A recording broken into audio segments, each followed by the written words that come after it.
All right, welcome to another episode of the Spoiler Alert podcast. Spent some time off. Ty, you got to go to a wedding. I didn't get to go. I got to sit here and play with myself, basically. I still don't even think I've told you all the stories about that wedding. We had a blast. I was with your brother. I was with Tay. I was with Sophie.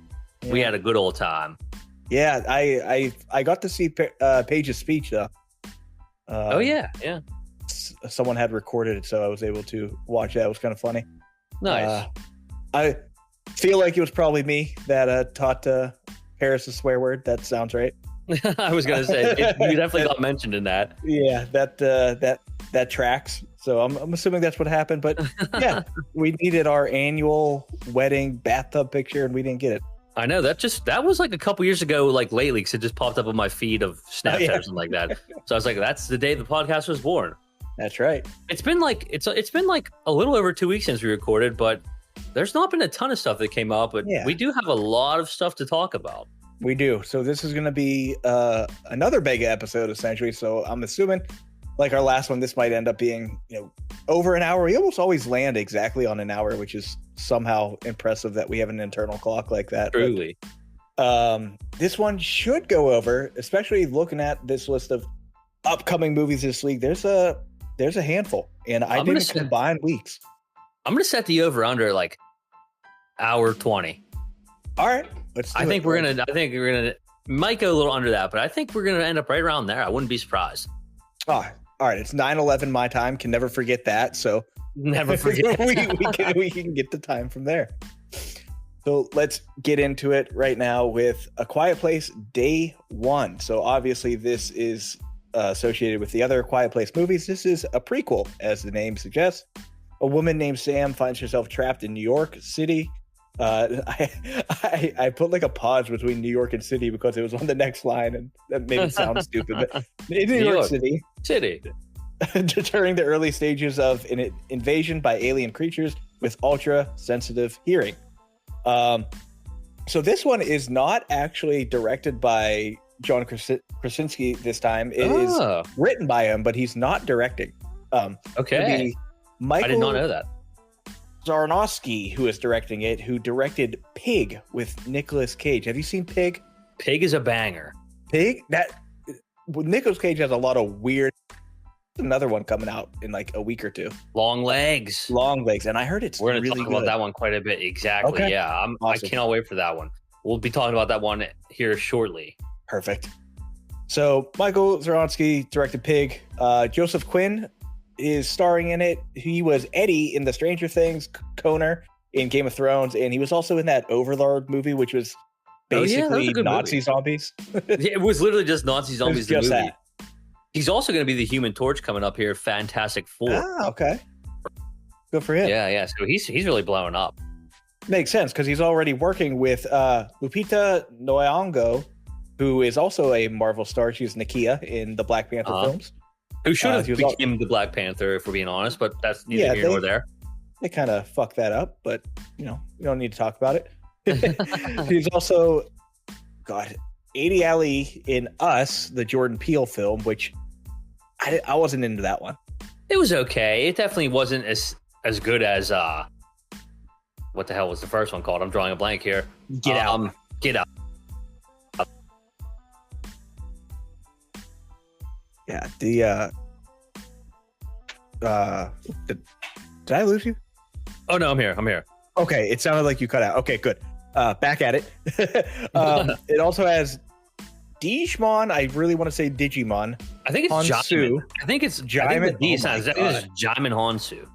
Oh my. Okay, thank you. Digimon Hansu is actually even better though. That's going to be a good bit going forward now. Every time Digimon's I see a sick name. That's what it looks like. But he was Korath in Guardians of the Galaxy. He was also in Blood Diamond with Leonardo DiCaprio.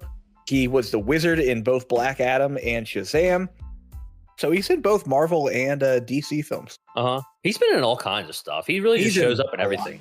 He's in everything. I think they just like if you need a solid actor that's going to be like a B or C character, throw him in it. Pop him in. Alex Wolff is also in this. He was in Hereditary. He was also in Pig, which makes sense. I know he was in Pig. I did not remember that one bit. threw him in here. Yeah, I mean, Nicolas Cage, he steals the show. For sure. I could not forget, though, that he was in Old. Yeah, I get to talk about a Shyamalan movie in this episode, too, which is... Oh, shit. Exciting. But yes, he was in Old and Patriots Day with old Marky Mark. Okay. Yeah, he's been all kinds of stuff, too. I think he used to be on Nickelodeon or something. Or Really? Oh, no. I think I'm thinking of somebody else. Gotcha. I'm thinking of like the Naked Brothers Band guys. For whatever reason, I'm going to have to look that up. Yeah. I was going to say, I don't remember him at all. Yeah. I don't know why I thought that, but maybe he was. Anyway, I'm going to dive into that. Continue. Yeah, sure thing. This is a weird movie.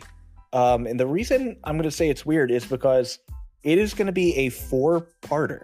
Oh, wait a second. Before we dive into the next movie, I have a quick story about Quiet Place, because I was supposed to go see it today in theaters, and I actually was in the theater, and I got about 3, maybe 5 minutes in, screen went black.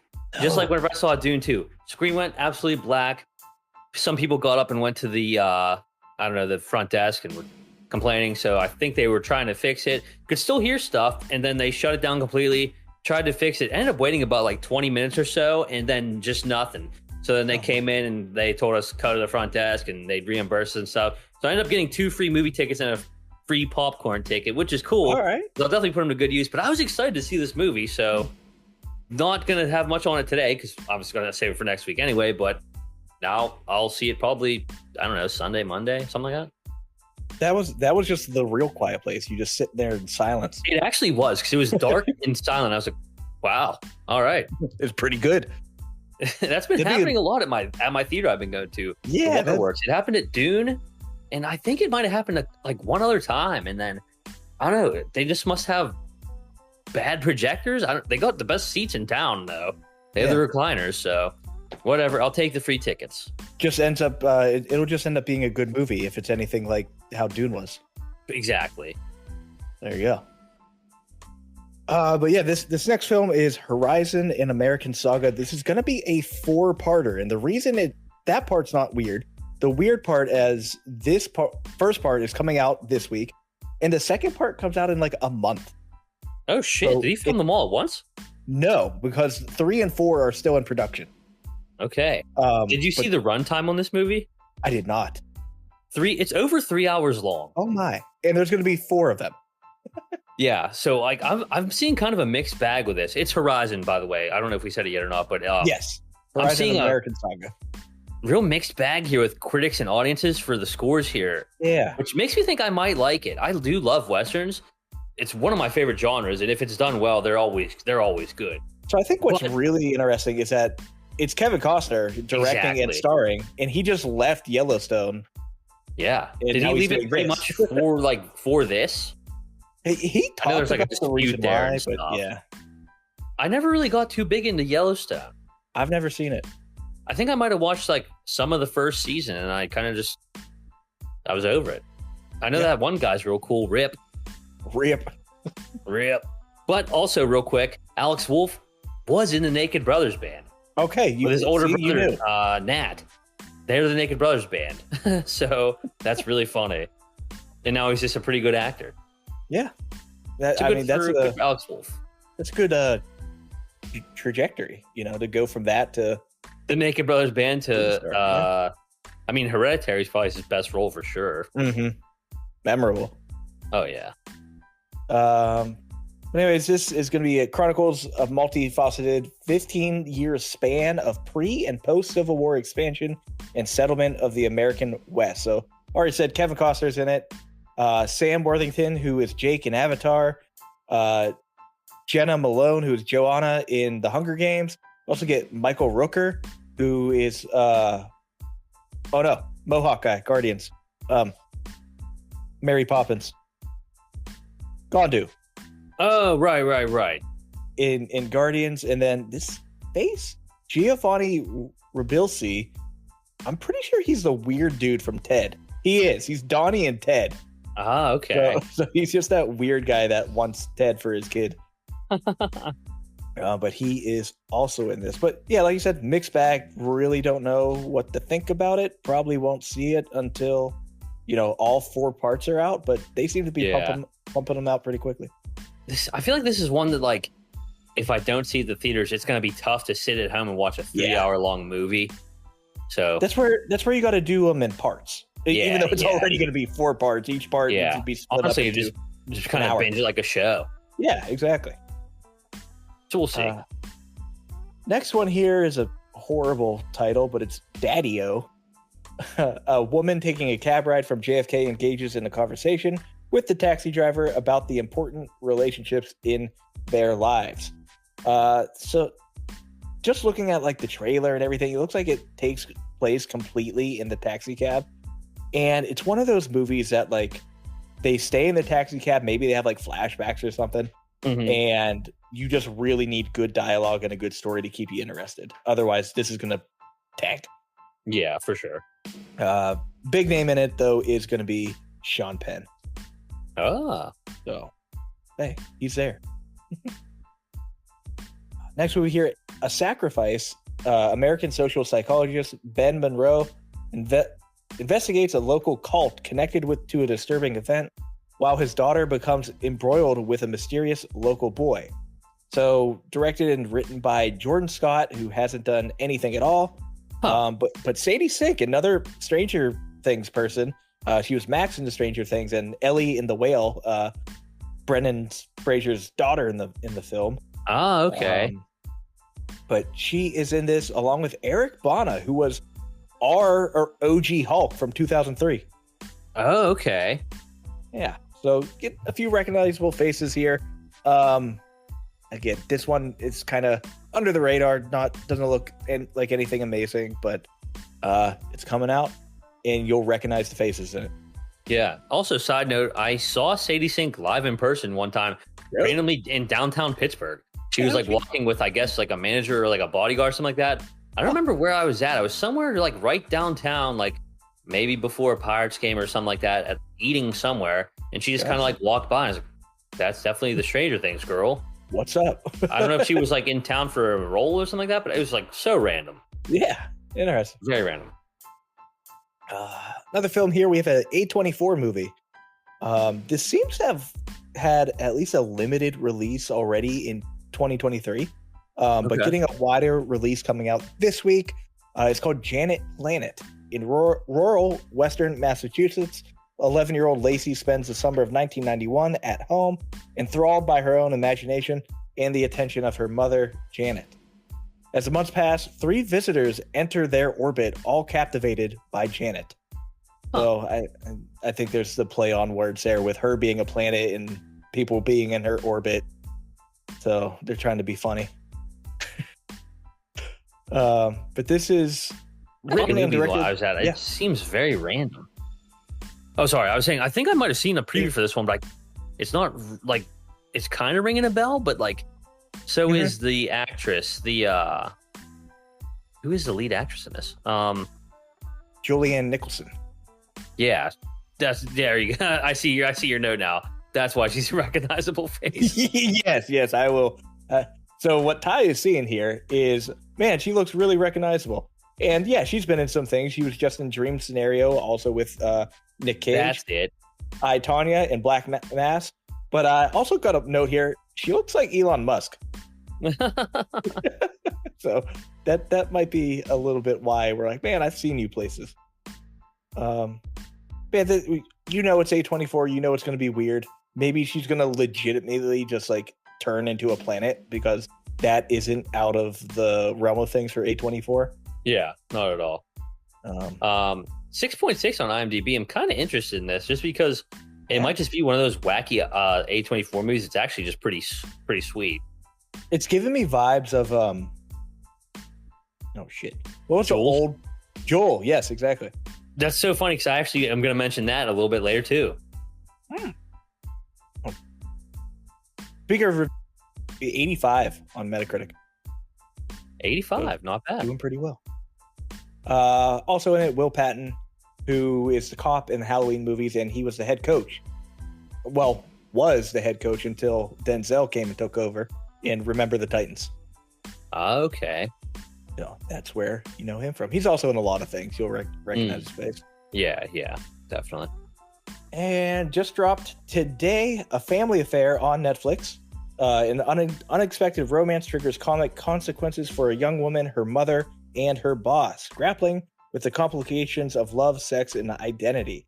So this is quite a handful of people in here. Nicole Kidman, Zac Efron, Joey King, and Kathy Bates. You get old Mama Boucher in here. Wow, a little ensemble there, if you will. Yeah.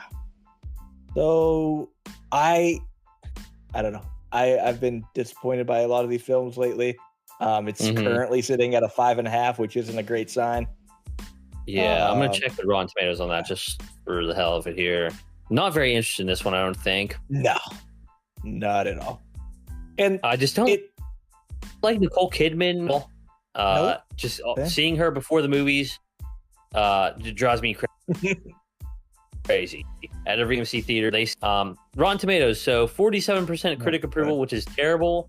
31 audience approval, which is just terrible, especially for a Netflix comedy. Yeah. I mean, 31 is terrible. That's a big little skip. I feel so bad with Zac Efron. Like, he just had role of the lifetime with the Iron Claw, and now he's back to doing nonsense. Straight nonsense. So I don't know what he's doing. He's probably making a lot of money from Netflix, but still. Oh yeah, for sure. And the old Ricky Stenicki. Yeah. Yep. Joey King, for those who don't recognize the name, was Prince in Bullet Train and Gypsy Rose in The Act. Okay, I thought so. I knew she looked familiar. It was definitely Bullet Train. Yeah, I fucking love Bullet Train. Such a good movie. Such a good movie. All right, two more here. Both of them are direct to streaming. We have Fancy Dance, which is going to be on Apple TV Plus. Following her sister's disappearance, a Native American hustler kidnaps her niece from the child's white grandparents and sets out for the state powwow in hopes of keeping what is left of her family intact. So this is Lily Gladstone again. Her things keep happening to her sisters in movies. But I'm for it. I really like Lily Gladstone. She's gonna, for sure, I think, have a much bigger role in this than she did in how do I draw a blank on these movies? They were Was it Flower Moon? Yes, thank you. Read the book, all that, just not in my head. She did a fantastic job there. Now she's going to be front and center for this film, along with Shea Whigham, who again looks like three different people, but he is also in just everything. Okay. And then Erica Tremblay is the writer-director, and she was a writer for Reservation Dogs, which is pretty good. I still never dipped into that one. Yeah, I like it a lot. There's probably like 2 or 3 episodes that you're like, man, those were stupid, but all the other ones are really good. This one actually does sound pretty interesting. I might have to dabble in watching this one. Like you said, love Lily Gladstone. Hopefully she's not just going to be typecast as like the Native American gal from now on, which she might be. But she's very good at it. For sure. It seems like she might just be one of those people, though, that like, I think didn't Killers of the Flower Moon ended up being an Apple film too. So maybe she's just going to be an Apple gal now. She's going to be in all the Apple movies. She's going to be fucking rich as hell then. Oh, for sure. All this right, one definitely might be worth a watch, though. I think it might. Yeah, I think I'll end up seeing it too. It might be a sneaky, a sleeper. Right, exactly. Another sleeper. All right, the last one here, The Devil's Bath. This is going to be streaming on Shudder. It is a German film. Set in Austria, but they speak German. Austria in the 18th century, forests around villages, killing a baby, gets a woman sentenced to death.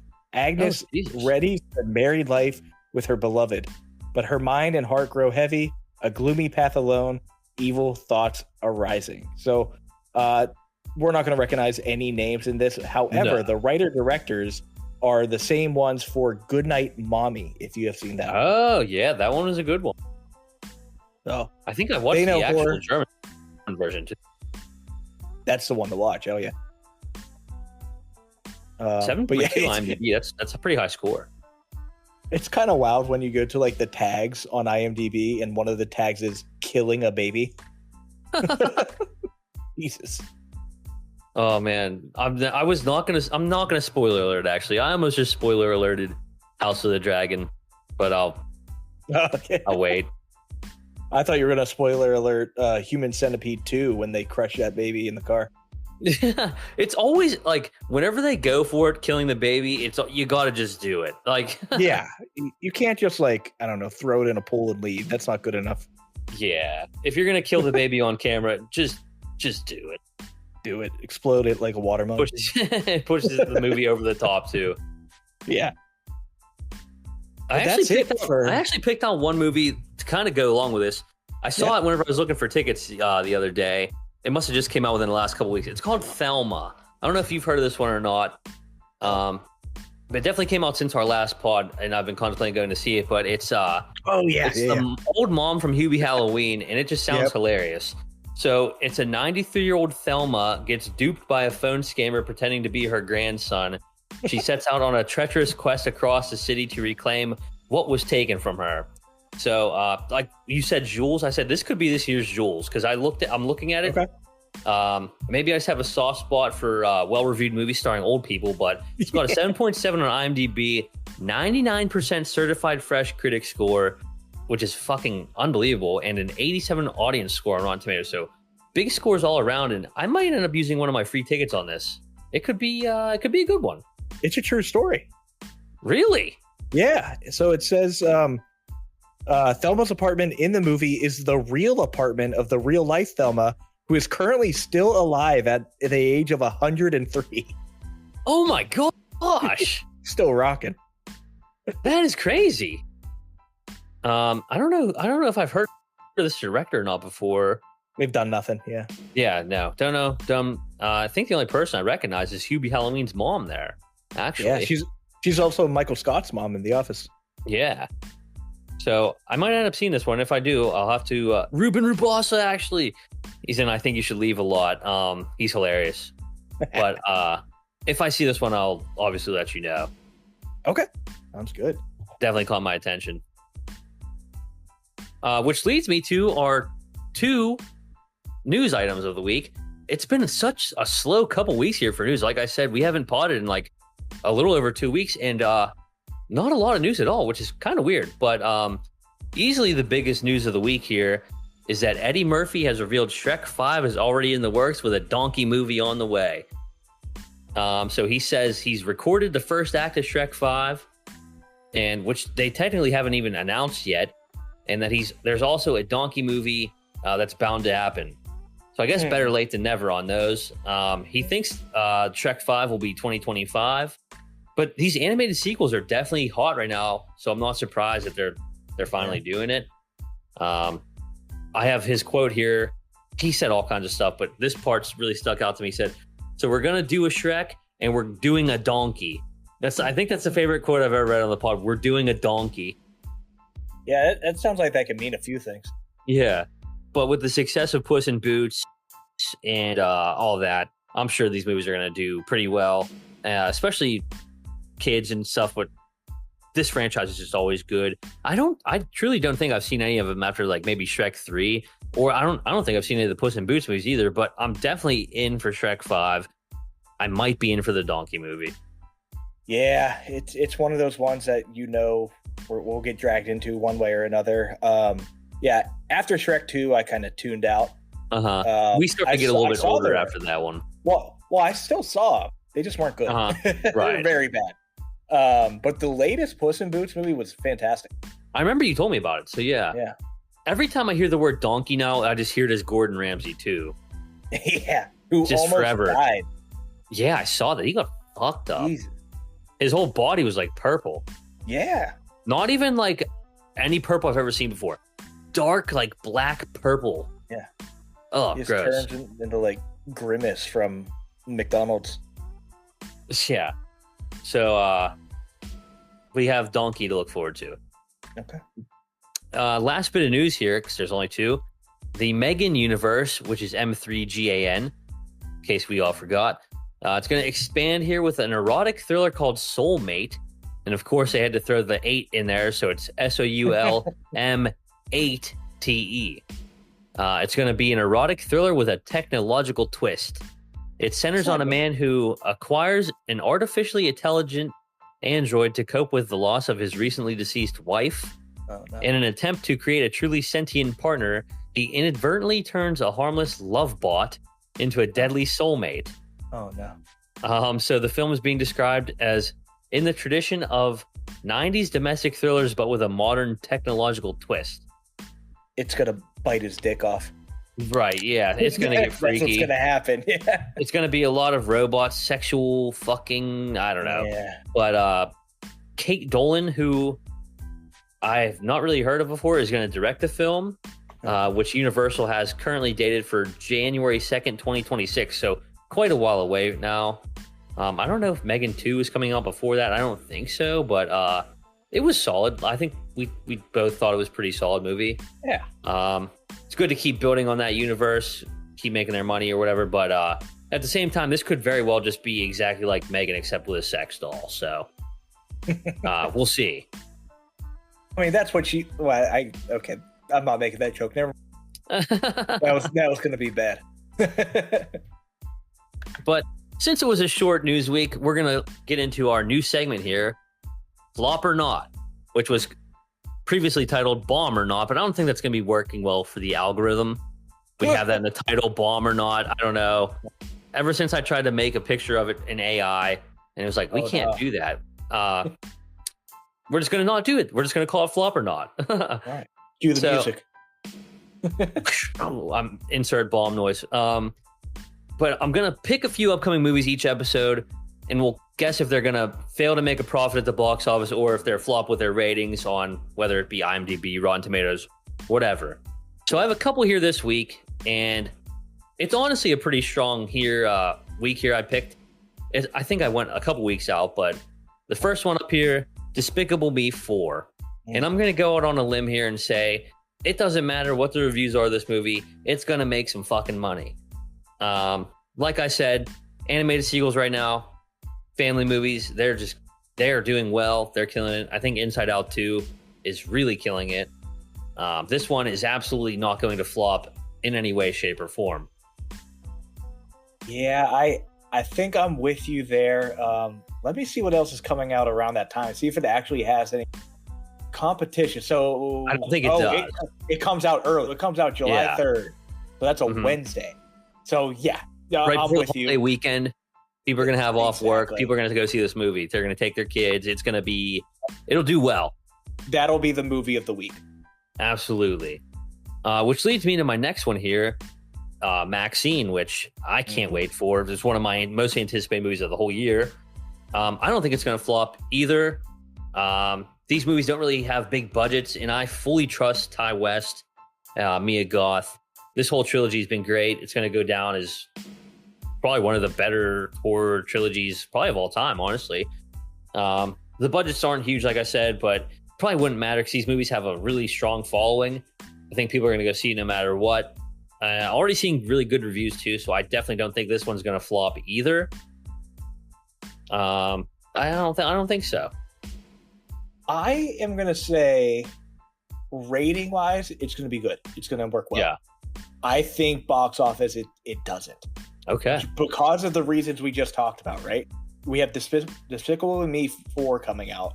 Mm-hmm. Most people are going to be going to see that, which means the adults, unless they don't have kids, can't go to Maxine unless they're going to go again. But the kids take up that time. That's true. Also, my other bullet point there is Pearl has only... Oh, no. No, never mind. Pearl only still hasn't made $10 million. I was going to say, that also came out of nowhere with no... I think it was shot back to back with X, and it really got nothing. I remember it, like they started mentioning it, and then it just kind of dropped, and then ended up being great. Love that movie, but I'm not sure what the budget is on Maxine. I don't know if that's out yet or not, but I guess we'll see. It comes out next week. I'm definitely going to see that one. For sure. Holiday weekend, I have Friday off. Sounds like I'm going to go to that first Maxine showing of the day. I was already nominated for 2 awards. That's crazy. What are these? What is COLA? I don't know what that is. But it's nominated for Location Team of the Year and Assistant Location Manager of the Year. It must just be awards for whatever location management is. Yeah, it must be. Two more here. This one, we mentioned it earlier, Long Legs. I can't wait for this one. It doesn't have a ton of marketing, but what's out there is really, really interesting. They're kind of going like almost like an ARG. They're doing a lot of like Zodiac cryptic kind of things. And I'm seeing really good reviews so far too. Another horror movie that could be probably one of the best of the year from what I've read, with Nick Cage in it to boot. So I'm not sure it has a crazy budget, so I think the money should be there. I think the reviews are going to be there too. I don't think this one's going to flop either. I'm going to say the same thing I did about Maxine. I think it's too under the radar. It could be, and I think people are weirded out by Nick Cage. But I think it's going to be a good one. I think it's going to be good. Yeah, for all those reasons, you're definitely not wrong. And then the last one here, it's a little bit further out, a couple weeks, but Twisters. I can't wait for this one. I'm excited. Glenn Powell's really grown on me. He's pretty much a star now. He's got a lot going on. It's pretty much one of the bigger summer blockbusters left, I think. Yep. There's not a lot to it. It's a natural disaster movie. It's believable. It's down to earth. I think it's going to do well. I think I saw on Reddit they were predicting like a strong opening weekend at the box office, which is good. I could see it maybe breaking even at the least if I had to guess, but I don't think it's going to flop either. So really, like I said, strong upcoming movies here.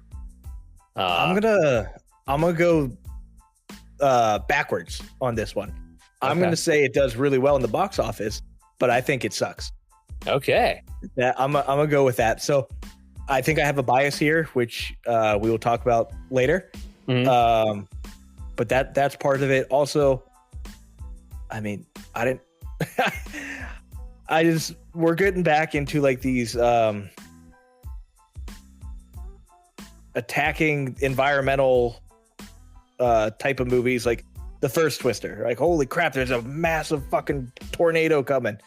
And this is also that, but now there's going to be just more big ass tornadoes. It's like Alien and Aliens, right? That's true. That's what it feels like to me, which Aliens was a better movie. So maybe that will be the case here too. I think that's probably what they're trying to go for. But the thing is, it gets me the fire tornado in the trailer. Yeah, that's true. They're pulling out all the stops on this one. It's going to be a banger. We just need some sharks in there too. And I just love the Luke Combs song that they use in the trailer. Yeah, that's Ain't fair. No love in Oklahoma. Banger. That's going to be it, though. So I just picked a couple. We'll do it again next episode. Oh, yeah. And I think it's time to convince each other to see some movies here. Yeah. To give you a break here, Ty, I'm gonna go into what I'm calling Dylan's Horror Spectacular. There it is, the Horror Spectacular. While you were having a good old time at the wedding and enjoying yourself, I was here torturing my soul. Oh, shit. With horrible horror movies. So I'll lead off with this. None of them were good. Not a single one. Not a single one was good. But some are better than others. So I'm going to give you the names here, Ty. Okay. And I want you to put them in order from best to worst. And then that's how I'm going to spit them out is best to worst. I'll give little overviews of each of them. But so I watched Winnie the Pooh, Blood and Honey 2. Finally saw that. Shit. I saw Under Paris, which is a Netflix movie about sharks. I saw the TV Glow. Okay. And then I just watched this one today, The Watchers. Okay. The Shyamalan movie. So I was bringing him up for a reason. I finally saw this one. So go ahead. Best to worst. What is your order? Okay. I have not seen any one of these except for Winnie the Pooh. Mm-hmm. And I know it's pretty damn bad, but I know it was a step up from the first. So I kind of gave it a good review, even though it was bad. I'm going to say, though, I think you're going to like Under Paris best. Okay. I think it had decent reviews. Then give me Blood and Honey 2 just for the fun of it. Okay. Give me The Watchers and give me I Saw the TV Glow. Alrighty. So I'm going to start with the one I like the best. Okay. It's actually what you picked last. I saw the TV Glow. Oh, okay. Ended up at the top of this list. Now, don't hear what I'm not saying. This movie sucked. It was just better than the other ones. It catches your attention pretty early. I was actually pretty into it early, at the beginning.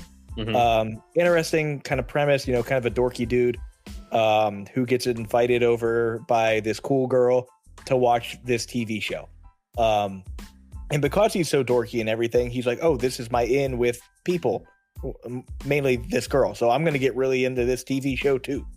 Mm-hmm. And then it's like the TV show gets canceled and the girl just like disappears. Like she leaves. She wants to run away from home. After the TV show got canceled, she runs away from home. And so then it like skips ahead like maybe 10 years or so. Mm-hmm. And he's still weird, living with his parents, just kind of like a dork, loser type guy, still obsessed with that show. And the girl comes back. Okay. And then it just kind of goes through this kind of like inner monologue torture mentally type vibe between the dorky dude and the girl. And it tries to do way too much. And you'll see that in like the reviews. People are like, you just don't understand it unless you like grew up like bullied and stuff like that. You won't understand how good this movie is. I'm like, fuck you. It's like this movie is highly pretentious, thinks way too much of itself. But it did have me early on. I was into it, and then it just got dumb. I think I'm kind of completely out on Justice Smith. I think almost everything I've kind of seen him in has been terrible. Yeah. And I just can't see anything he's in getting better. The best thing he's been in is the Dungeons and Dragons movie, and I didn't think that was that good. But he was at least decent in that. I will also say, like, he wasn't bad in the movie acting wise. Mm-hmm. Just a bad movie. So maybe he's just really bad at picking films to be in. Or maybe he just goes into everything that's thrown at him. But it wasn't great. I gave it a 3 out of 10. Oh, okay.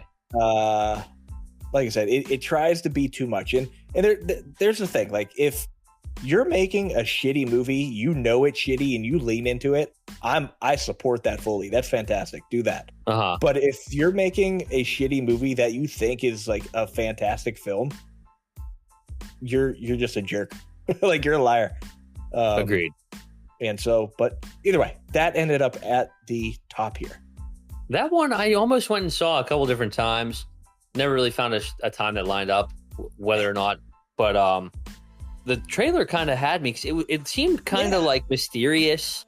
It had a cool kind of look to it. They used the neon colors and all that. And then it was kind of like, it reminded me kind of like maybe Goosebumps or something, in the fact that like the girl goes missing. It's an old creepy TV show, whatever. So it was interesting, but I'm glad to hear it's pretty much worth a skip. And that is what I liked about it. It was cool because it was kind of like they have you watch the TV show that they're watching, and it has like that grainy feel to it of like 90s television.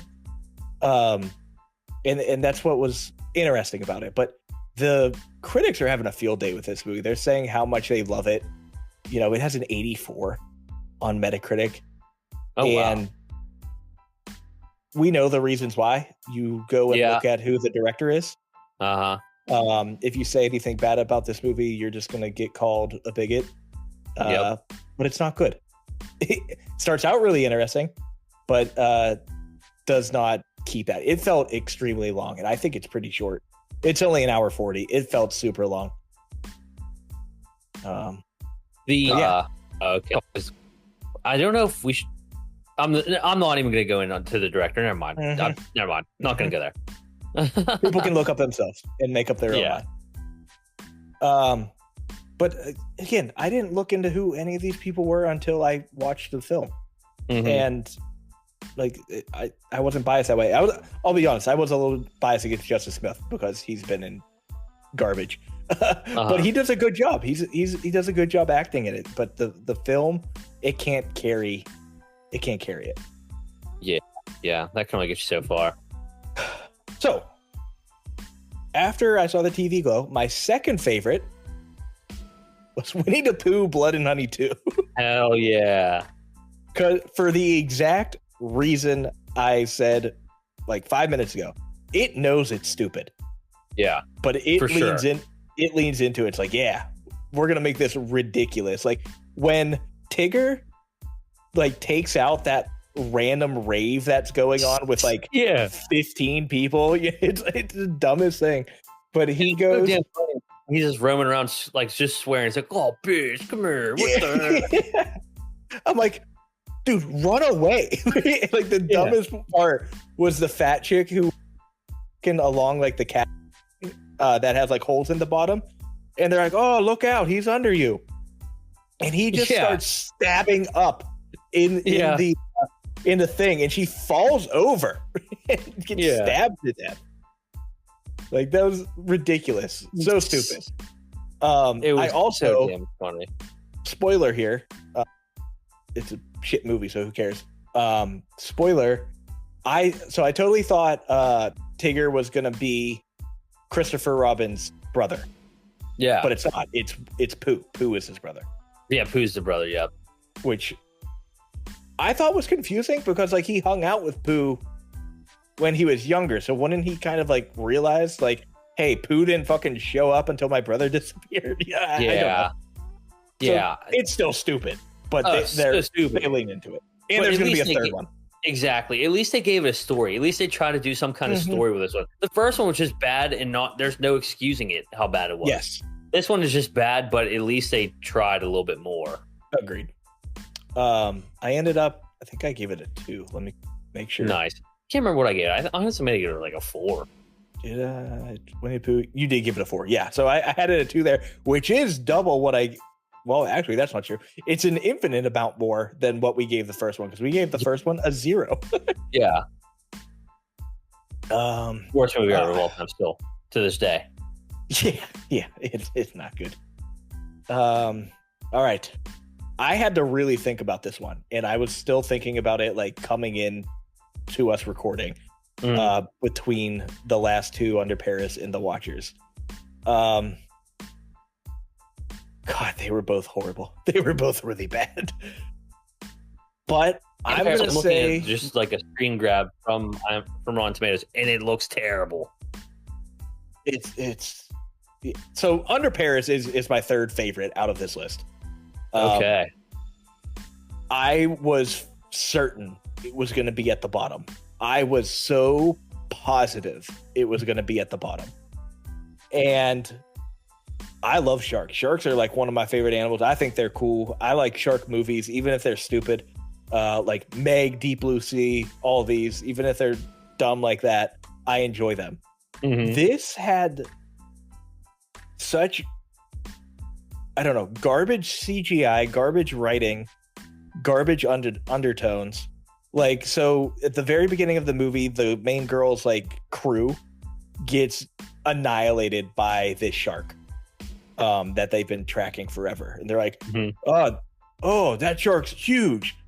This is the shark we're tracking. I forget they named the shark. I forget the name of the shark. And they're like, no, that can't be her. No way. She's way too big. It's only been like 3 weeks or something. And they're like, oh, no, that's definitely her. There's a tag. And then they tag her again and she rips them to shreds. And I'm like, that was pretty sick. Like, it starts off strong there. But then it goes into this girl, like, she just, like, doesn't do whatever that work was anymore. Instead, she works at an aquarium. And she, like, gets asked by these, like, teenage girls to come join their crew. They're like, oh, we found the shark, whatever the shark they were tracking that killed her crew. They're like, we found her. She's in Paris. And she's like, that's not possible. She can't be in Paris. And she was. She's just swimming around in Paris, like the whole river or whatever that's there. And they're like, oh, we got to go find her. And so they find her and they just like watch. They're like, yep, there it is. They don't do anything about it. They're just watching it go in the river. Finally, they get the police involved. But what pissed me off the most about this movie is how many people just fall into the water. They can be standing there doing nothing, and they fall over into the water to get annihilated by a shark. Like, that pissed me off so much. Because like, it happened the first time, like, wait, why did you fall? And then it happened probably 4 or 5 more times. Jeez. And I'm like, okay, this needs to stop. And then it needs more shark. I'm like, man, this is like Godzilla. There's not a Godzilla. There's too much people. I don't care about these people. Mm-hmm. And then they actually show the sharks, I should say. And the CGI is so horrible, you wish you didn't see it.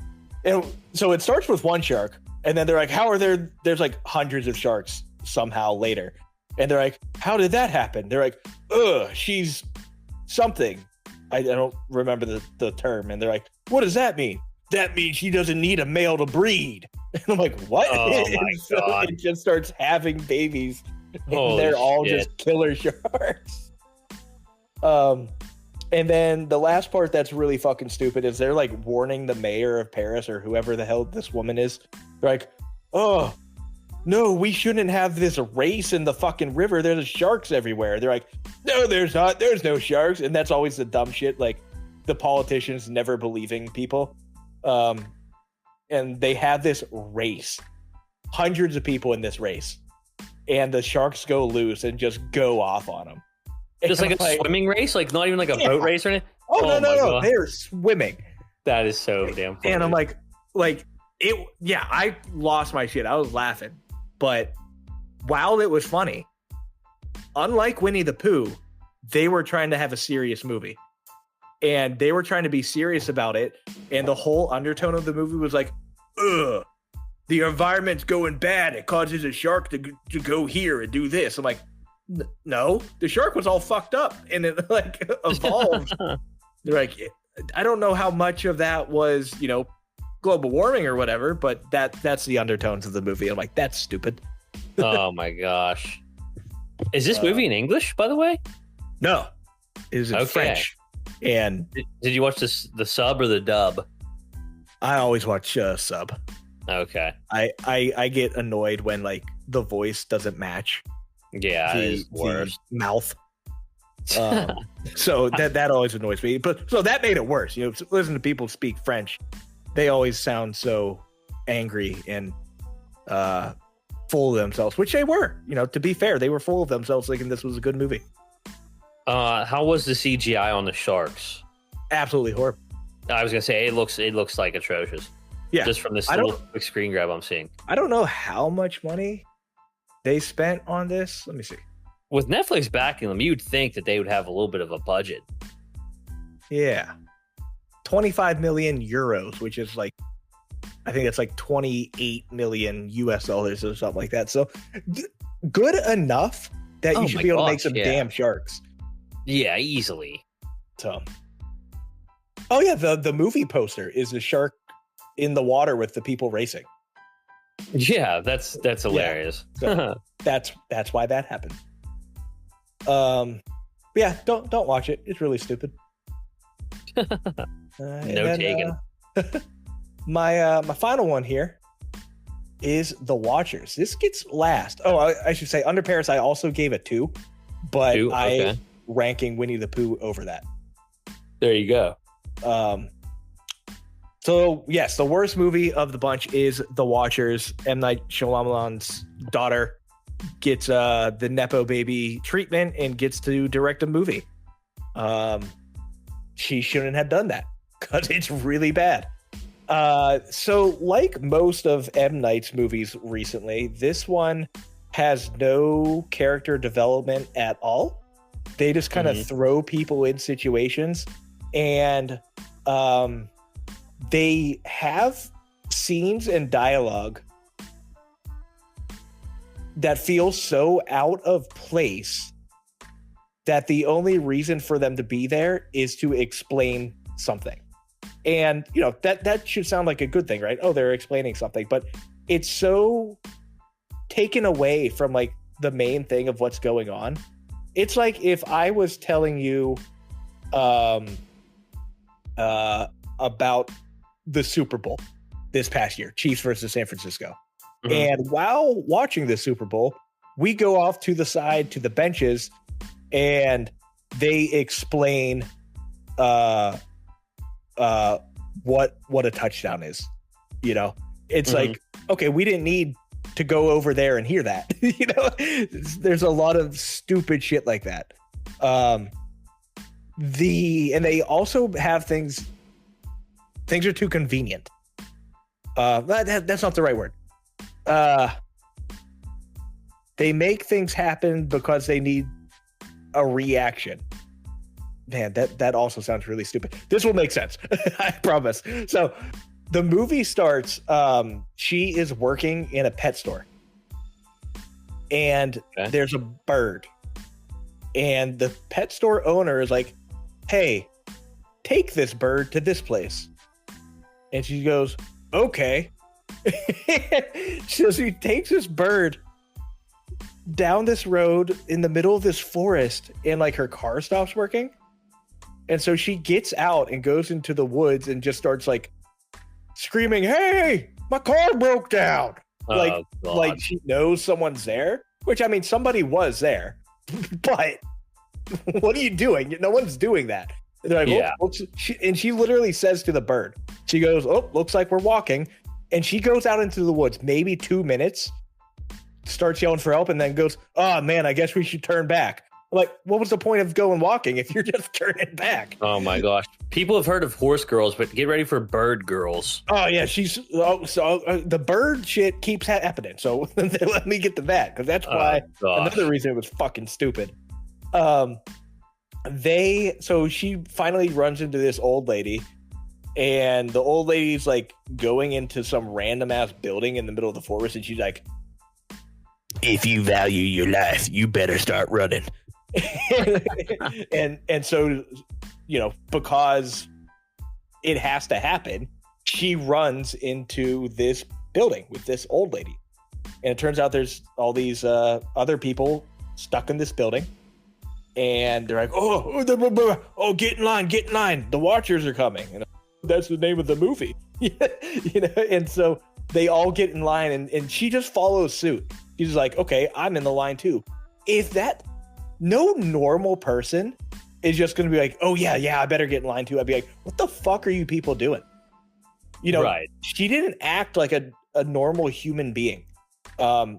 She just like followed the leader, thinking it was okay to go into this random building with this random person. And now you're just going to do whatever they say. So she does that. She follows the leader immediately, which is super weird. And so it turns out they're in this box, and there's a one-way mirror. Uh-huh. And the Watchers watch them from the other side of the one-way mirror. No one knows what the Watchers look like, but they want to watch them. And dude, it's so fucking stupid. So she finally asks, she's like, what is this place? And they're like, we call it the Coop. And I'm like, oh, the Coop. The like bird a bird? No. I'm like, no, you don't. Wait a second here. Is the twist? Is there a twist? Oh yeah, it's Shyamalan. Gotta have a twist. Yeah. Is the bird part of the twist? No. Okay. All right. Never mind. So I thought that too. I'm like, oh my god, is this going to be like just a massive metaphor for like birds in captivity with people watching them? Oh my god. And I thought that's what was going to happen, and I was livid. I'm like, I swear I would be pissed if that is the case. And it wasn't. It was not. Turns out, so they find out what the Watchers are. They're like these creatures that are just like monstrosities. Do you see the Watchers? Yeah, but it's so dark you don't really see them. Okay. And that's also stupid. Man. There's a lot of stupid things that happened in this movie. Turns out like she was the reason her mom died when she was a kid, because she was being a little shit in the car and distracted her mom from driving, and the mom crashed and died. Oh, Jesus. And so like, I don't know, that plays into it somehow. There was another bird related thing that I'm really trying to think of. I can't do it. And I just watched this like a few hours ago. And that's how much I don't want to remember this movie. But the twist was, spoiler alert if you care, but I'm not cutting this out. I dodged a bullet by not seeing this, so go ahead, rip it. The twist. Also, there's like 4 endings where like you think the movie's ending 4 times, but they're like, ooh, it's not. But the big twist of the movie is that the old lady is actually half Watcher. Oh my god. And so yeah, she just like spreads wings at the end of the movie and like fucks off. Oh my god. And it sounds like she's they're setting it up for a sequel. That's fucking unbelievably bad. So, yeah, no, it was really stupid. There was like, I forget how many people were in that room. I think there were 4 or 5, but and then one dude like was there, but he left to go try to find help or some shit. And like she starts asking people, she's like, "How long have you been here?" And the guy's like, or the girl's like, "Oh, not that long. It's been like 3 months." It's like, oh my god. And she's just like, "Okay, I'm gonna come back into this random fucking building with you. I just met all of you."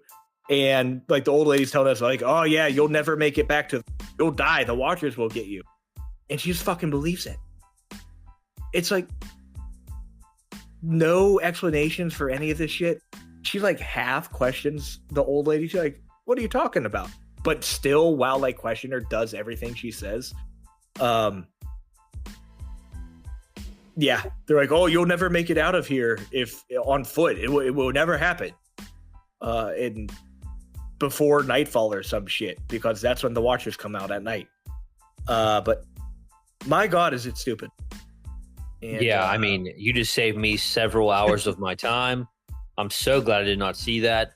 Pretty much the whole premise is that they're just like fucking bird people, and they keep doing the bird thing. Pisses me off. We all know it's well documented that I hate birds now. They get into my house, they get into my place of living. Can't stand them. So if I went to a movie and the whole pretty much they think premise of the film was birds, I would fuck off right on the spot. I'm trying to see what the budget is behind this movie. Oh, it has to be huge. Because I don't think it did very well at the box. I think it made 30 mil worldwide. I'm gonna guess 20 million.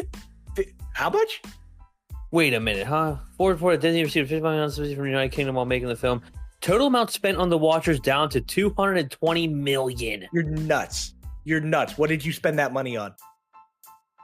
I'm checking Wikipedia right now. Budget. It's saying budget's 30 mil, box office 30.5 mil. I'm getting conflicting articles here. I cannot find the. They're probably keeping it under wraps. There's no chance that the budget of this movie is $225 million. Yeah, that would be absolutely absurd. Because I don't have a clue where that money would have went. Yeah, no, there's no chance. I don't believe that for a minute. So either way, it broke even at best, so it still didn't do well. Mm-hmm. Let's see here. Anyway, it's terrible. Don't see it. You've convinced me not to see all these movies. So this one I saw feels like forever ago now that I saw Bad Boys, but Bad Boys Ride or Die. So now we all know Bad Boys by now. I was pleasantly surprised with this one though. It wasn't just made for the hell of it, like a cash grab or anything like that. It actually has a good story. It's got really good action and cinematography, and it's pretty damn funny. I think I said that probably all verbatim for whatever the last episode, whenever I previewed it, but I'll get into it a little more in depth here. It's starring Will Smith, Martin Lawrence, who steals the show, and all the other people returning from the last movie. Directed by a lesser-known like duo here who've done like kind of a bunch of random stuff. I don't really know anything they've done, but all I know is that they should have flipped the titles around for sure, because I keep wanting to call this one Bad Boys for Life, which they fucked up. Could have threw the 4 in there like Megan. Bad Boys for Life. Anyway, but it continues the plot from the last one in a good way. It's not just another random addition to the franchise. Let me pull up the actual synopsis here real quick, just to throw that out there. Bad Boys. Seeking the song too. They always throw that song in the movie at some point. It's also hype every time that it does come on. But these quick synopsis here. This summer, the world's favorite. That's not the right synopsis I want to read. Never mind. That's the only one they're showing. This summer, the world's favorite bad boys are back with their iconic mix of edge of your seat action and outrageous comedy, but this time with a twist. Miami's finest are now on the run. So yeah, they kind of they kind of get framed and set up. So they're kind of on the run, like it says. It did feel like it came out of nowhere. I probably said a lot of this, but it didn't seem like it had a lot of marketing. And all of a sudden, it was like, this movie's coming out in like a month. Like, oh, here okay. It is. But it's got a 7.0 on IMDb, 64% critic approval on Rotten Tomatoes, which has dropped. It was a little bit higher than that whenever I saw it, but it's got a huge audience score here, 97%. Wow. I really did like it, though. I thought it was well worth a watch, especially in theaters. I think it would just play just as well at home. I think it's quite rewatchable, too. I'm going to get to that in another one of our movies here we're going to talk about, but it's kind of in the same vein as a movie like Roadhouse, I'd say. It's just fun, and it's funny, and it's an action movie. You get to see Will Smith get slapped around a little bit. Martin Lawrence, literally, like, hilarious in it. Some of the very first scenes are really funny. Cinematography is great. I think we talked about it, too. They're flipping the gun around the camera, and Will Smith, so it's first-person gun view, and then his face. That was cool. They did that really well. The guy gets eaten by a big-ass crocodile or gator in it. Jesus.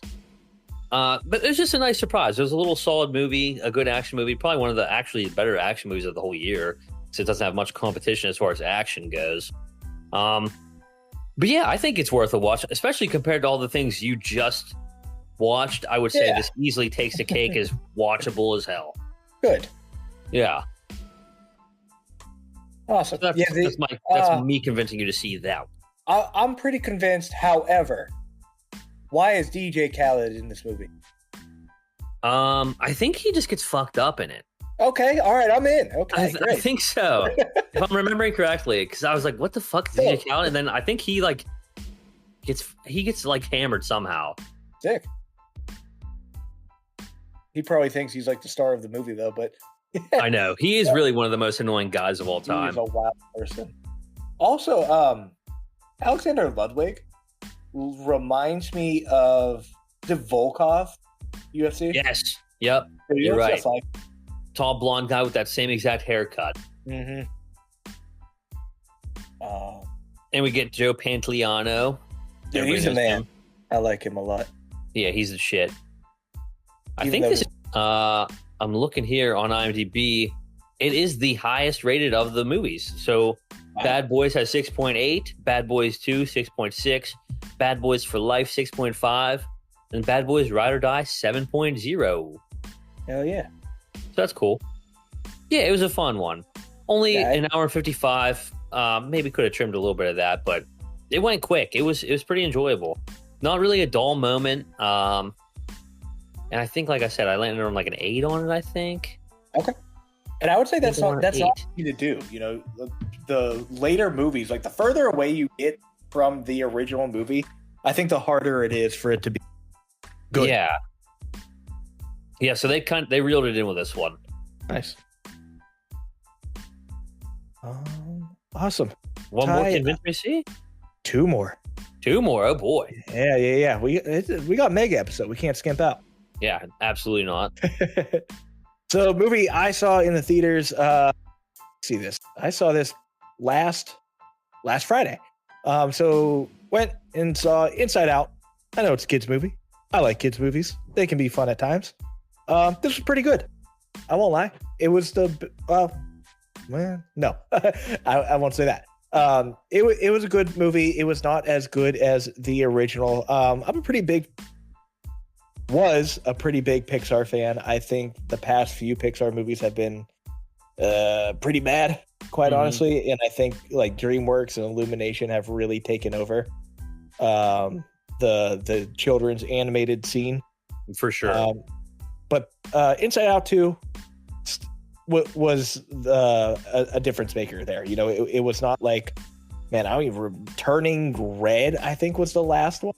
That was just awful. I stopped watching it. But this is still pretty good. I was surprised, however, that it's not all the same people. Okay. They're just voices and everything, but still, I was very surprised that they didn't keep the same crew. Like Bill Hader is he's Fear in the first one, and he got replaced by Tony Hale. If you don't recognize the name, he is Arrested Development and Veep. Yes, exactly. So he's Fear now. And then while I was watching Inside Out 2 and looking at Disgust, I looked at her. I'm like, man, she looks like Mindy Kaling, Kelly from The Office. And then I looked at who played her, and it wasn't her. I was like, wait, really? And then I went back and looked at the first Inside Out, and it was her. So she got replaced too. Oh, okay. It is now Liza Lapria, who I don't really know who she is. However, Phyllis Smith is still Sadness, and she's maybe my favorite part. But it's a good movie. I think it's good for fun enough for adults, fun enough for kids. It is obviously a sequel. Riley, who is the kid whose head they're inside, is older now. She plays hockey, which is pretty sweet. It's all about, kind of growing up and difficult choices from when like your friend groups kind of split apart, like who are you going to hang with, stuff like that. But, there's good messages around there. Was not nearly as good as the first one. Okay. Still watchable. And I don't know when they stopped doing this, because this was the first Pixar movie I've seen in theaters in a long time. But remember how Pixar movies would always have like a short film at the beginning? Yeah. They don't do that anymore. Really? I was really sad. Yeah. Yeah, damn, that's lame. Yeah, so they don't do that anymore. They did have a post-credit scene, which is not worth staying for. Okay. Just, you can find it on TikTok. There you go. Essentially, not a huge spoiler, because I'm not going to tell you what the secret is. But there is a scene where they meet, like they're somewhere in Riley's mind where she keeps her deep dark secrets, and they meet this one character who is her biggest, deepest, darkest secret, and you don't know what that secret is. You don't find out until after the credits, where I'm like, yeah, they can't just leave that out. So after the credits, they go and talk to him, and he reveals the big dark secret, and it's stupid. It's really dumb. It was not. In the credits are extremely long. Just look it up on TikTok. Gotcha. However, I had fun with it. It was good enough. Hockey is fun, which is what I liked about this one. Speaking of like the bear, Ayo Adibri is Envy in this one. I was gonna say they nailed this casting, because in the time off we've had since last pod, I started season 3 of The Bear. I love Ayo Adibri. She's great. That's one of my favorite shows, probably of all time now. It's so damn good. So I think her being cast is awesome. And I also see that Lewis Black is Anger, and that's probably one of the best castings of all time. Him and Amy Poehler and Phyllis are the only 3 that stayed the same. He is like the epitome of anger. He's only angry. He's an angry guy. Yeah. Love it. But yeah, it was a fun movie. I gave it a 7 out of 10. Okay. It's enjoyable. The animation, even though the stories haven't been that great for Pixar, their animation is still top notch. Yeah, definitely. Yeah, I think it's worth watching. It's just a calm movie to put on to just kind of vibe out to. I'm convinced. I do want to see this one, because I know it's killing it. I never saw the first one though, but definitely want to see probably both of them now. Yeah, I think I will say there are probably a decent handful of things from the first one that you kind of need to know. Like core memory type stuff, what makes up a person. I would say that's pretty important to know for the second one. Okay. Also, first one's just a better movie. There you go. So start with the better, then see another good one. Yeah.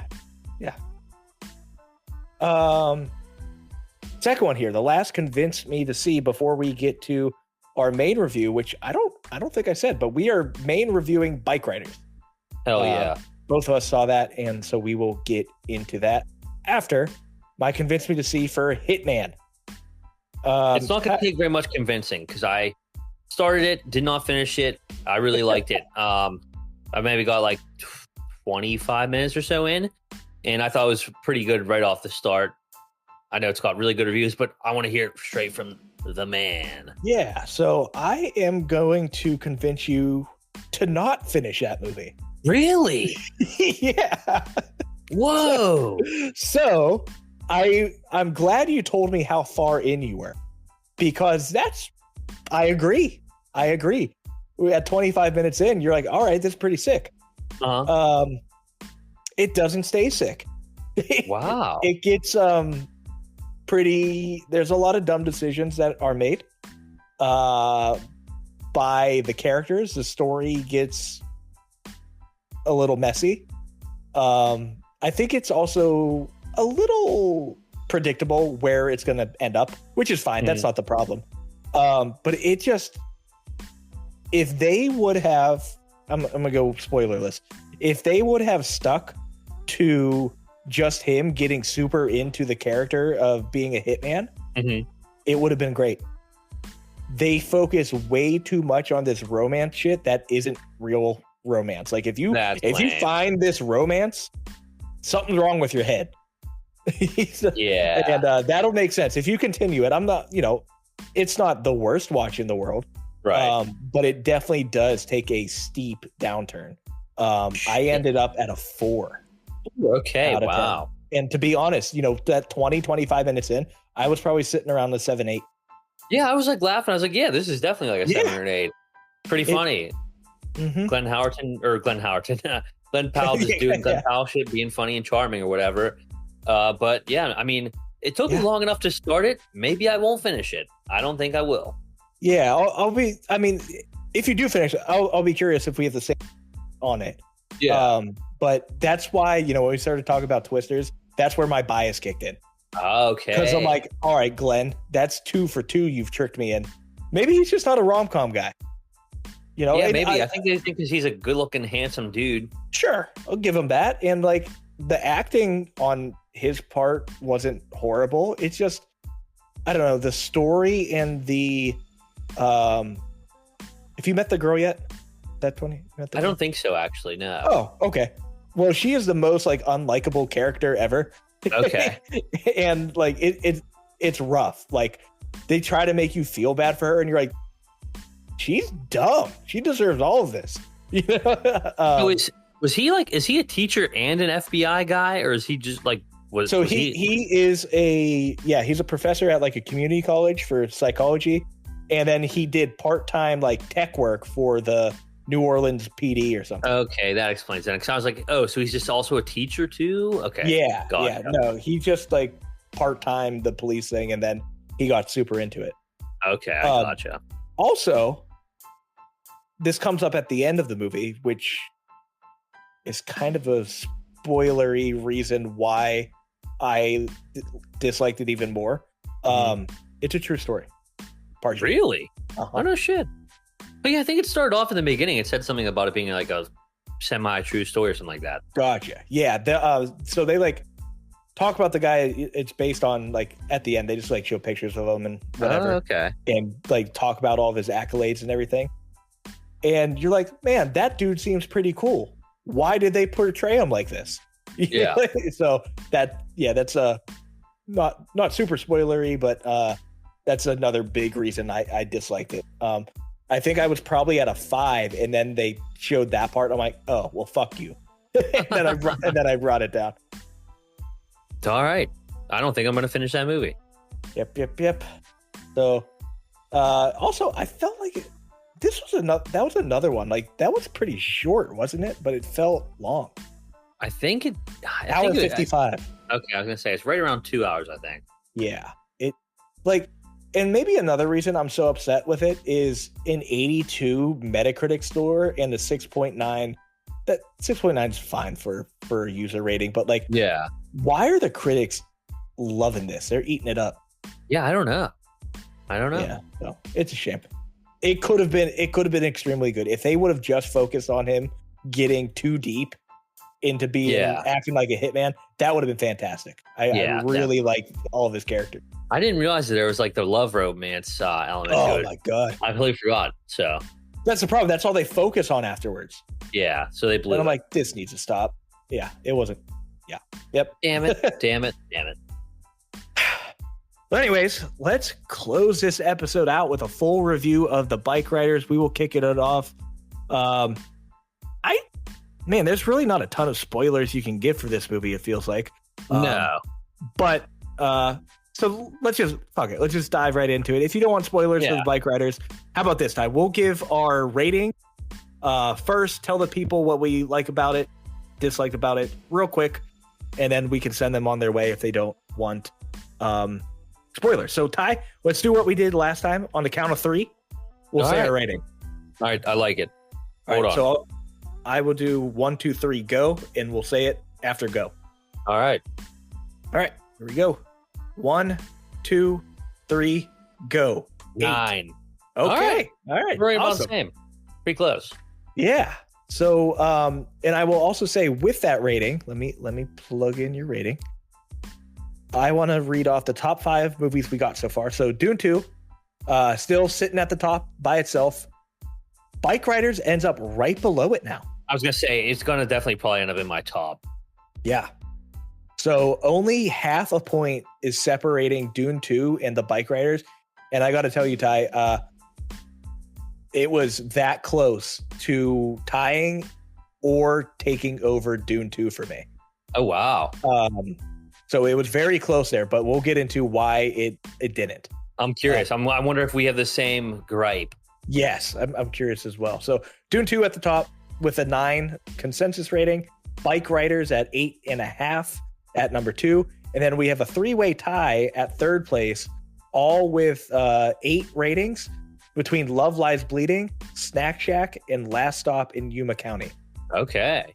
So with Snack Shack and Last Stop in Yuma County, each of us has to see the other. So you still need to see Snack Shack. I still need to see Last Stop in Yuma County and get those ratings in. But that is currently our top 5. Not a bad list of movies there. Yeah, pretty good. And I was worried. I was super worried about this. But let's go ahead. Let's hop into the Bikeriders. So, Ty, what movie at the very beginning did you think of when this started? What did it remind you of? I'm trying to remember the beginning. It reminded me of Goodfellas. Yes, exactly. Yeah. So as soon as that vibe started happening, I'm like, I'm gonna fucking love this movie. Exactly. Same here. I was like, I literally wrote down it's fucking Goodfellas meets Sons of Anarchy, because there's motorcycles and there's fucking it's like a gangster movie. Yeah. And I think what really connected the two for me was the wife is telling the story, kind of like how Karen's telling the story in the Goodfellas for part of it. That's what I said. Shout out to her too, because she was really good. Jodie Comer is her name. Like I said, she's essentially the narrator and star of the movie. She killed it. I wasn't familiar with any of her work before this, and I didn't recognize the name. I just looked her up. Some of her other movies were The Last Duel. I never saw that one. Free Guy, which still never saw that one either. And then she was in a couple other small things, but she was absolutely great in this movie. Yeah. I didn't know much about her. I mean, apparently I've seen her in Free Guy. Yeah. And The Last Duel. I did see The Last Duel. She was also fucking Rey's mom in Star Wars. Yeah. But 100% with you that she did a fantastic job. And I had to know. I had to go check. I'm going to go check again because I'm like, she needs to at least be nominated for an Oscar. Agreed 100%. And I am going to be pissed like I was with the Iron Claw if she is not. I agree. She's an English lady and she absolutely fucking nailed that, like Wisconsin or Chicago, whatever. Chicago accent. Yeah. Nailed it. And Ty, I looked up the odds. She was nowhere to be found for any single Oscar. And I was livid. So let me go ahead. Ridiculous. And what we got here? Best Actress. Number 1, I don't even think this movie's out. A lot of these movies, and that's really messing with. Jessica Lange is the current favorite at plus 200 for Long Day's Journey into the Night. I don't have a clue what that is. Yeah. And then what maybe pisses me off more is Zendaya being up. Again, this isn't official. These are just odds. Yeah. But Zendaya even being included of discussions for Best Actress pisses me off. That movie sucked balls. Was it for Challengers? It's for Challengers. Oh my God. And same thing here. Bikeriders not even being talked about for Best Picture. Wow. Given only one of the films for Best Picture is actually out, and that's Dune Part 2. Wow. Honestly, I would not be shocked if it wins. I seriously wouldn't. Yeah. Three-way tie for second favorite between Blitz, Joker, and Joker, yeah. Megalopolis. Yeah. That one's going to be like a fucking big fart up someone's own fucking butt, I think. That's how I feel about The Apprentice. Francis Ford Coppola. So The Apprentice, it's just about Donald Trump. So of course, yeah, if they're poking at him, the Academy's gonna love it, guarantee it. Yeah. So I hope it's good. Like that's not me saying I hope it's bad. I'm fine with it. Don't exaggerate how good it is. Yeah, exactly. But back into the Bikeriders. Jodie did a fantastic job. Mm-hmm. I didn't hate Austin Butler in this movie, so that's good. No, me either. And that's what I was going to say too. I fully expected him to be the complete center star of this movie. He's really the kind of like almost a side character. Yeah, he really doesn't even have that much dialogue. And so let's go into his character a little bit, because that is part of what bothered me. Was again, I don't think his acting wasn't bad by any means. His character, but the whole thing, they like talked up his character like, oh, you don't want to go with him, he's crazy, he always crashes his bike, oh, he's nuts. He does like two crazy things the entire movie. Like the first one is him fighting the guys in the bar. The second one was punching that other random biker because they're that's it. Yeah, he's really kind of just a subdued guy. Maybe meeting Jodie made him more, or her name's not Jodie in the movie. Maybe meeting her made him like chill out a little bit or whatever. But he never crashed his bike either. No, not at all. So I don't know. And I also think, okay, go ahead. Sorry, yeah, they just made a whole point of like calling out how nuts he was, and then he wasn't. Yeah. I'm also just such a big fan of Tom Hardy. I mean, regardless of like the Venom shit, he's like always transforming himself for these like roles, or at least like his voice. Yeah. People forget, myself included, he was nominated for a supporting actor for The Revenant. He crushed it in that. Oh shit, he was. Yeah, so he's definitely underrated as far as I'm concerned. So I saw the movie with Sophie, my brother and his fiance. And as we're walking in, I'm like, I can't wait to talk like Tom Hardy for a few days after this. Yeah. Like I knew. Fists or knives. Fists or knives. I'm just also such a sucker for like this time period of movies too, like late 60s, early 70s. It's just neat. They nailed it too with the car, the looks of the guys, the bikes, everything. Fuck it. I didn't expect it to be in Chicago. I didn't either. I was thinking like all the scenes kind of looked like, oh, they're out riding in the wilderness, and like I get Chicago's technically Midwest. That's not what I think of when I hear Midwest. I think like open plains, fucking nothing all around, not big Chicago city. Two also underrated characters in this movie that I thought were great. Norman Reedus' character. Yeah. Hilarious. I didn't recognize him at first. No, me either. He's funny as hell. He's not too serious. And then the one time where you think he's actually getting serious, he's just joking, fucking around. And then the other character that's also great is Michael Shannon, Zipco.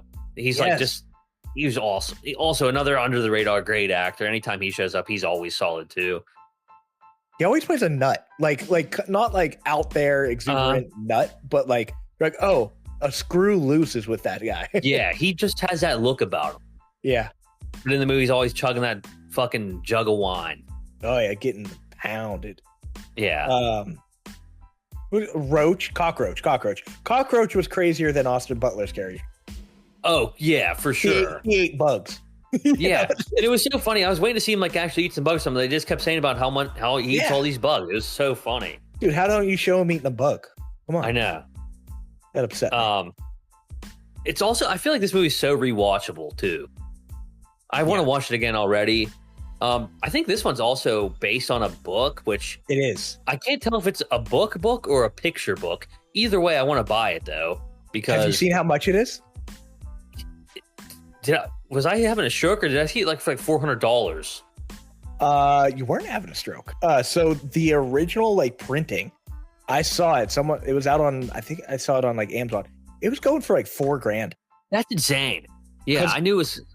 So I thought, I'm crazy. Like, okay, the movie's coming out. Reprint it. Right. Reprint the book.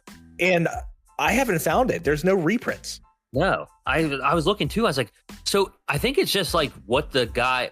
We're pretty much just in spoilers now. Pretty much, really big. We're not really spoiling anything here. But the guy that's like the photographer that follows him around the movie, I think it's kind of like what the guy in real life just did. Exactly. Yeah. So is it like just? I can't tell if it's pictures or if it's stories or both. I fucking want this book so bad. It's mostly pictures. It's kind of like a coffee table book with a bunch of like really cool pictures. That's what I was thinking. It's perfect. But there's not faces to the guys and stuff would be cool. And I was sad they didn't do that too. That was another part I was upset with. They didn't do that. Like they showed pictures. I'm like, okay, but who's who? Yeah. Yeah, that was a little upsetting. But yeah, reprint the book. What are you doing? So many fucking good scenes in this movie though. Every time whenever he gets challenged, he gets fists or knives, and that's fucking awesome. The first time he got challenged, they just have a good old fashioned scrap out in the mud. They go like, I don't want to kill you. I guess we'll do fists. They're in the mud wrestling, fighting. They shake hands afterwards, and then he ends up giving the guy what he asked for anyways. It was awesome. Yeah. Tom Hardy's character is my favorite character in the whole movie. He was great. So what else is wild to me? Going back to the book, I found it for $35. Oh, okay. I don't know if it's a fish? It has to be a small one. But the book came out in 2003. Huh. Like it took 30 years for this dude to publish it. What in the world? Yeah. It's really like kind of awesome that it ended up becoming this movie then, because for such an obscure book. Yeah. The guy must have just like came across it at one point and was like, I'm gonna fucking make that a movie. Yeah, why not? I'm going to, but I do want to like start looking into like more of the background of what happened, because they talk about it and all that, but not in super detail. Like, you know, when they lose the club and it gets taken over by those new whack jobs and everything and all that. Kids, yeah. I heard that like people were expecting like the Hells Angels to kind of be a part of this at the end as well. I don't know why. I don't know much about the Hells Angels other than the Rolling Stones use them as security at a concert. Yeah. Yeah, that's what people were kind of expecting. But yeah, I'm curious what all happened, because man, I really just wanted Benny, Austin Butler's character, to be so much wilder than he was. Exactly. So that's going to lead me to my only gripe with the movie. Yeah. I would have loved at the end, whenever the guy at the bar is telling Benny about how Johnny got killed, and he was like, hey, you used to ride with him. I thought he was going to go up there and kill the shithead guy and take the club back like Johnny always wanted. He doesn't, though. You know, and maybe that was like a choice by the director to subvert our expectations or whatever, but instead he just goes home and shows his emotions, and that's a callback too when she says she's never seen him cry and he starts crying. So that was good too. I still like that a lot, but I wanted that revenge. Yeah. He was smoking a cigarette, drinking his drink. I'm like, he's finishing that drink and he's going. Exactly. I was waiting for it. Yeah, he didn't. And you don't get it. I was like, fuck. And maybe that's like that. That's probably what actually happened. Yeah. I'm assuming, because I mean, he lived. But you know, for a movie, that would have been pretty sick. Yeah, I mean, at some points in the movie, I thought he was earlier on. I was going to say, once we see him getting jumped and then hitting him, and I thought he was like dead, because she kept the way she talked about him. She wasn't using his like as present tense. She kind of kept. She wasn't. It was like that was just definitely a specific choice too. But yeah, I thought he was dead to begin with, but no, he ended up making it through the whole way. Yeah, I thought that's kind of how like the Goodfellas. They start off with like them burying that dude. Yeah. Yep. They start off with like the crazy shit. Mm-hmm. And that wasn't even peak of the movie, I guess. No. And so much too, like Goodfellas, like a lot of the characters do die, and they'll just at the end it got mentioned like, oh yeah, this guy fell off a fucking ladder painting houses. He's dead now. This guy, well, the one guy got in a wreck. The other guy, yeah. So it really was a lot like Goodfellas, and I think that's why I ended up liking it so much. 100%. I think if they didn't do, kind of the stuff we talked about, it also felt a little long, which it wasn't. No, it wasn't that long. It was it's under 2. There were little down turns in the movie where you're like, all right, something needs to happen. Yeah, whenever it's just her talking to the photographer and stuff, mm-hmm. I wanted more Benny and Johnny and the fucking Vandals. Like, just have the voiceover. Yeah. So looking into the trivia, the photography book did come out in 1967. It was reprinted in 2003. Okay, so that's good. That makes more sense. So now they better reprint it again. Yeah, because I want to own it. Exactly. And here's why the Hells Angels was expected to show up. The biker gang that inspired the film still exists today and is a rival of the Hells Angels. Oh shit! So there you go. That's pretty. Wow. Yeah. So I expected them to show up. I love motorcycles. Like, I just will never own one, especially now. Like where we live, PA, it's just crazy to have one. Just I don't trust anybody, but so many people young our age have died in motorcycle accidents. So the motorcycle accidents have happened like in front. You know where my dad lives? Maybe. Yeah. There's been multiple people killed there. Yeah, because it's a straight road for the most part, but there is a road that comes into that road where trucks come in. Okay. And people just fucking nail them. Yeah. Insanity. I'll stick to a car. Right. Yeah, I'm good. I'm good on 4 wheels. I did my dirt biking and shit growing up. Glad I did that. I would love to be a motorcycle guy. Don't get me wrong. I left this movie and I was just like, I threw on some like 70s, 80s rock, and I was just like, I was feeling like a bad motherfucker. I'm not gonna lie. It was just a good fucking time. Some other notes here. Jeff Nicholas left A Quiet Place day 1 to make this movie instead. Wow, that's awesome. I'm probably glad he did. Yeah, made the right choice. I wonder why. That's kind of like a completely different genre there. I wonder why. Yeah, right. He got offered both. That's cool though. He wrote Bikeriders as much as he wrote the screenplay, I guess we can. Okay. He wasn't a writer for Quiet Place. So maybe that's why. Yeah. Just like, let me do my thing. I like this. He's also apparently super buddies with Michael Shannon. It's his 6th movie with him. Oh, no shit. So that's cool. I like when there's like a director actor buddies. Yeah. Yeah. Exactly. Yeah, for sure. Let's see what else we got here. What is this? Oh, dude, I've seen the Banditos. Okay, the motorcycle club that is documented in the book that the producers based the film on is one of the big 4 clubs, which includes the Hells Angels, which started in California, the Banditos, which is around Texas. I see Banditos in Austin. Oh, no shit. Which is kind of funny. And then the Mongols, which is also California. And what started as riding clubs are now branded as major criminal threats. Yeah. The FBI maintains a list of outlaw motorcycle gangs, and these are the gangs among them. That's awesome. What else? Oh, Tom Hardy takes a prop for every movie he's in. He took the bike. He took his motorcycle. That's fucking awesome. That's a good one. Any other fun ones? No. Nope, doesn't look like it. I mean, all in all, great movie. I think this is one that I'm gonna like own. I want to get like I want to get like the collector's edition, like the cool Blu-ray. Like I want it. So yeah, it was good. It started off insanely strong with I'm like, is this the Goodfellas? Is Scorsese directing this? What's happening here?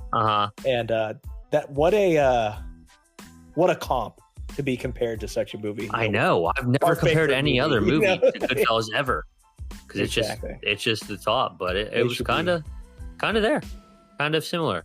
This is a little upsetting. The movie was completely filmed in Cincinnati. Ah, what are you doing? Jeez. I mean, good job. I didn't realize. I couldn't tell the difference between Cincinnati and Chicago, I guess. Yeah, that's true. But especially in the 70s, everything kind of looked the same, probably. Yeah, it's kind of like Jules when they said it was in Pennsylvania and it was in like New Jersey. Like, what are you doing? Yeah. Yeah, I would also say like the like blurb for the movie is not completely, doesn't really tell what the movie's actually about, because like Benny must choose between Kathy and the loyalty to the club. Yes, that comes up. But it didn't really feel like that was the whole thing. Yeah, no. But man, I wanted him to be crazier. I wanted him to kill them all. So did I. But awesome. That was Bikeriders. Recommend you go see it. Yep, see it while you can. Definitely worth it. Was incredibly close, I got to say, to being my top movie of the year. But for the reasons we talked about, Dune is staying ahead. Yeah. I don't know what's going to take Dune's spot. Might nothing, but damn close here. Yeah. Also, Ty, looking at the ratings again, you have been below me for average rating up until now with all the shitty horror movies I saw. Yeah. The last few movies I've seen have all been like pretty high. I feel like I've given them 7, 6, 7, 8. So, well, I just gave out 3 2s, a 3, and a 4. Yeah, so, that'll do it right there. That brought me down. But Ty, we started at 9/11. Is now over, baby. The over hits. The over, and that's all they need to know. I think we ended here. Let's go. We probably won't go another 2 weeks before. We'll probably do one this week. I feel like, right? We'll do one next week. That'll be my going away party. Out of here for like a month. Yeah, so then we'll have a nice